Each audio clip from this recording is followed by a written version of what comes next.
Hi, this is János, this is my channel Real World Audio. This channel is about audio education, education for audiophiles and music lovers, and I have a background by with through building audio equipment, designing, building vacuum tube amplifiers for myself, putting together and building turntables, building tone arms, modifying CD players, designing and building loudspeakers, interconnects, power cords, speaker cables, so and just generally modifying and tweaking and designing most things audio for quality sound reproduction. I also have a background of music. Been listening to classical music since I was a kid, and I'm listening to is like me actively putting on classical music to listen to by myself. So and going to live concerts, lots of musician friends who play music. I have music instruments myself. Nelly, my other half, she is a cellist. So and many of my family members are musicians, so I grew up hearing unamplified music and I'm subjected to it a lot. So that's my comparison basis. So I also have the experience to compare how an equipment sounds to natural sound, to how instruments sound real life. So for me, the basis to compare audio gear is not one audio gear to another, but audio gear to live experience with instruments. Because when you are thinking that okay, now I want to make it sound like a squeaky clean studio recording, or something that had like 100 plugins and filters on it, or something that has electronic instruments in it, that has no real life equivalent to it. So you cannot tell sound quality listening to those recordings, because those sound waves were never produced in real life, or if they were changed and altered enough that what you are hearing, both as textural information, as tonal information, and imaging information, is vastly changed. So for example, when people mention that horn loudspeakers don't image, like I had just had my friends over 2 weekends ago, and Jimmy said that the way I set up my speakers, they don't image, and he's absolutely right. We didn't get that fake 3D image that we are so used to, but we totally forget that that is an artifact, a major artifact that we are listening to, and things don't exactly sound like that in real life. And the way I set it up, that doesn't exactly sound like real life either, but in my experience is much more natural, much closer to reality how I see it. It's not as catchy, no, but when you live with it for a year, you listen to music which is unamplified, you listen to people talking instead of listening to them from a recording or singing next to you, then you will realize that in real life there are no visual images that we are getting in the imaging of our beloved audio systems. And I'm not saying it's wrong or you shouldn't go for it. It's certainly something fantastic, something phenomenal, but it's not grounded in reality, in our experience that we hear. So anyway, what I really wanted to talk about today is going back to the line conditioning, because on my last video I shared my experience, what happened when I put the Richard Gray unit, when I put the refrigerator on the Richard Gray unit. And that was just a report on the experience, and I did not give any explanation whatsoever and any context whatsoever. And oh, those noises are the cats playing in the background. So the background for that is that is my 5-part series in line conditioning that I made a while ago. When this video is about to end, you will see a little picture in picture appear on the screen, and you click on it and it will take you to the first video of that 5-video series, which basically explains what I do with line conditioning at home, what I do myself, what it's about and why. So there I give you the background, but that takes like well over an hour to do that. That's why I didn't give it in my report last time, because I wanted to keep it just documenting what I experienced, and going beyond that would have taken just very long time, and I already did it, so you can click on it. So for now, what I want to share more about it is that what you have to know about line conditioning is there's no universal line conditioning. If you just move from one part of your city to a different part of your city, so you are at a different part of the grid, the local users are different, then the requirements how to line condition your home will change. And also, if you live in a different city, in a different country, in a different continent, I have audio friends all over the world, and who lived and moved to many places, and we put together experiences. And I also traveled a lot, and what I can tell you is that from country to country, the quality of the power line is enormously different. So how you need to treat your line here in Mililani, in Hawaii, it's completely different how you do it in Germany. And that's because the line that you are getting and the users on the grid are totally different. Or if you have your own like you live in a rural area and you run it from your inverter or something, that's another issue as well.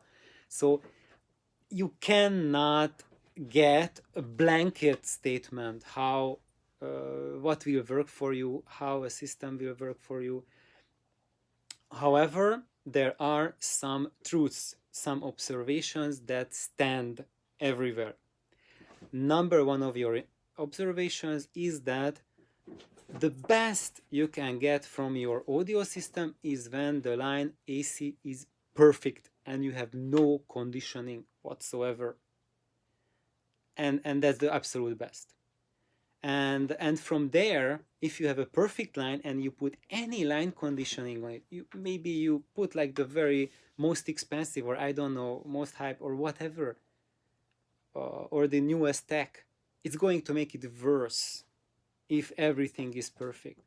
Line conditioners are there to take care of issues and problems on the line. And when there are problems, these line conditioning methods, what they do is prevent you from hearing the worst scenarios, the worst conditions. They take away, they do damage control basically.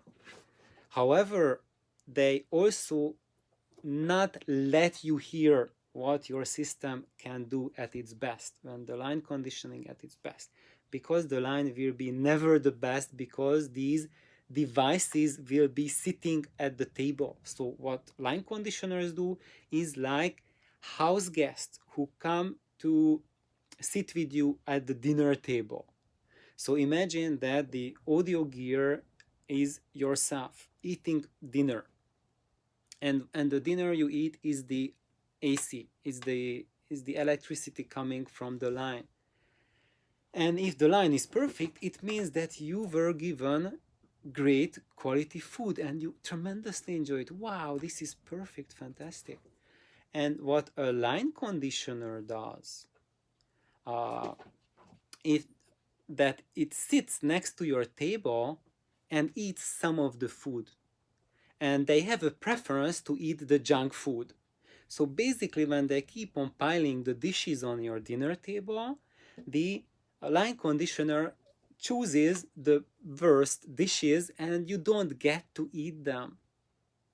However, they always eat a dish. So when the best dishes come out, they eat part of it. So that's why you are not getting full satisfaction, but you are also prevented from experiencing the worst. That's what the line conditioners do. And the only way to remove that effect of the line conditioner that they eat from your food is to take away from their system, take it away from your system. So that's the experience that, and it's not just mine, that's of every audio dealer who sells audio gear, and thousands of systems went through their hands. They tried like hundreds of different methods for line conditioning. Every single one confirms this, that the best line conditioning, this is what they do, is just narrow your range of experience that you can get from the electricity. Now, your choice and what your homework is, you have to find how is your grid, how is your line. Because if it's generally very good, and sometimes you have like a little downtime and it's a little annoyance, then you are one of the lucky ones. And for you, I recommend don't do anything, just avoid those time periods when it's a bit yucky, and then you will be fine. Because when you start adding line conditioning in your case, then you will not have those little bit worse scenarios, and then that will be a stunner for you. Wow, now it's like 5 p.m. and generally it sounds poorly, and now it sounds much better. But what you don't realize is that your late night listenings will drop tremendously. The max potential you're not hearing anymore. So that's why there is that effect that when you add the new line conditioner to your system and you plug it in, wow, this is amazing, this is fantastic. And then a year later, you take out the line conditioner, maybe you are going to give it to your body to try out, and then you plug in your system without the line conditioner. Wow, this is crazy, the improvement is enormous. So that's why line conditioners have these two wow moment, because it's wow when you put them in and wow when you take them out. And that's why. So when your sound is generally good and you just have those few short moments, then you either add line conditioning those times only when it's bad, or just not at all and take the ride. However, if most of the time the grid is bad and you are having problems, dynamics is gone, resolution gone, got noisy, harsh, irritating sound, then that's when you need line conditioning. And of course you will not hear anymore what's the best your system can do, but that's not your main problem at that moment. In that situation, your main problem is how to take care of those gremlins which are present like 90% plus of the time when you want to listen to your system. And then that's a game changer. And what's happening in the world? We are having more SMPS, more switch mode power supplies, because of every new device coming out. Now they're using those switch modes. LED lights in the house, they use switch modes, computers, everything. And those generate an awful lot of noise, like really bad. And also we have much more electric devices, electronic devices. The grids are overloaded. We have these tremendous summer heats, and that's also taxing the grid because people running AC left and right. So today, how your system receives energy from the wall is radically different from 10-20 years ago. 20 years ago we had very clean line compared to today, and that's why LPSUs are such a giant game changer for digital, because they do a much better job of both filtering out the junk coming from the grid, and second, preventing junk being shot to the grid. Because when you have a high quality LPSU, then it's not spewing sewage into your power line, because that's what it is. It's LPSUs create sewage. I have no other way to say it. The effects are so bad. You can just try out unplugging your computer like unplug the wall wart, not the computer from the socket. Uh, so unplug the wall wart, the SMPS from the wall when you listen to music, and you will be amazed because it's a giant change.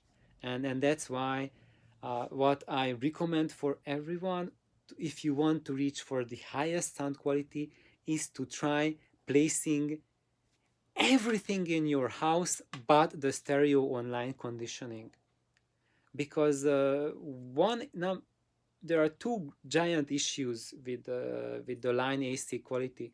One of them is the line you are getting from outside your house from the power company, and it has phase issues and it has noise issues.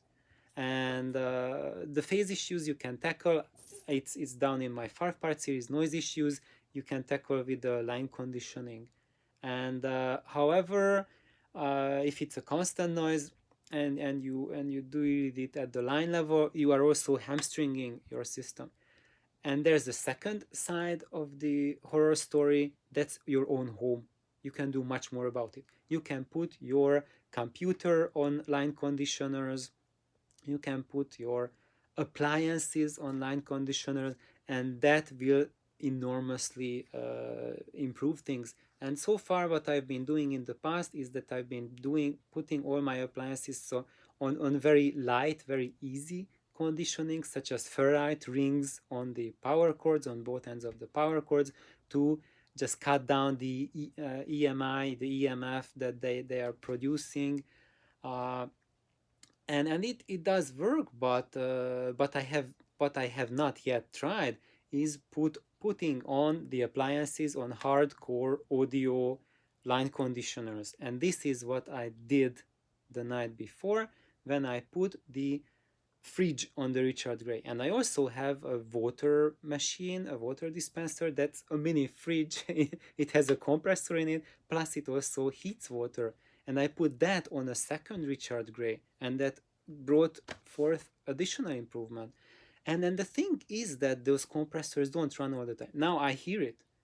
The water heater just turned in, I can hear it. And I can hear that actually, like I would say, like most of the times there's at least one compressor running.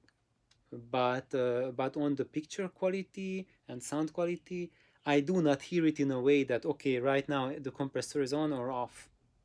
It's not coming up. Whatever the Richard Grays are doing is something much more complex, and it's affecting not just your fridge but also the entire uh, power grid that comes from your breaker. And what I've been noticing that for Richard Grays, the the further away they are from your stereo system, the better job they do. And the closer you put them to the stereo system, the better job they can do. A great job at preventing nightmare scenarios, but they will really hamstring your system from achieving stellar results. Now, placing them, the refrigerators on them, which is like really kind of far away because they are on different lines compared to my system. So it's different line through a fridge, through a user or a heavy polluter, and that's just a total game changer. I never experienced anything uh, that improved the line to such a degree, yet it did not bring down the potential in addition.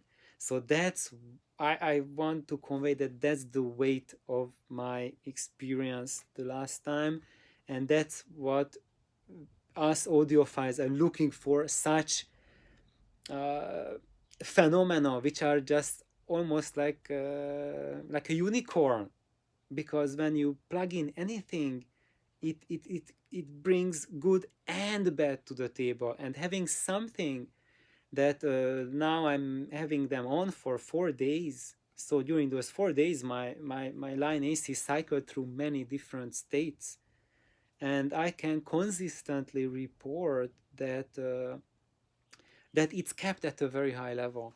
No, it's not the best I ever heard, far from it, and that's primarily, or I would say, because the line condition, line AC during the past couple of days was absolutely horrid, and I can tell that by the fact that it's like really hot and really humid. People running their ACs. I'm running my AC all the time, oven on, washing clothes, everything. So when I just dump everything on the line, and it still doesn't collapse, the sound still doesn't collapse, it still holds, it's still dynamic, still natural, no harshness induced.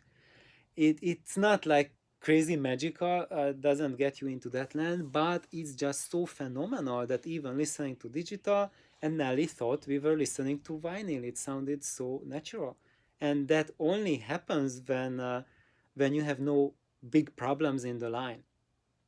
And yet I know I have big problems in the line, because when I take them out, I can hear the toroids buzzing. So that means that I have DC on the AC, and that's when the line is at its absolute worst. So I'm getting sewage from the HECO, Hawaiian Electric Company, pumped into my home for the past couple of weeks, days, months. And because I've been hearing the toroids buzzing like about every second night for the past year or so. So what I am experiencing is that the line electricity is getting worse and worse and worse. Like 2 3 years ago, I never heard them buzz. There was no DC on the lines, and it year by year it's getting worse and worse. We are really descending into a nightmare scenario of line of electricity coming to our house, and we today need radically different solutions to take care of line conditioning compared to how it was done 5 10 years ago. And it's a constant change, and that's what I noticed, that it's not just where you live but when you live. Like now I'm facing completely different issues with line conditioning compared to 5 years ago. And that's what my audio dealer friends are saying as well. And my friends are experiencing the same thing.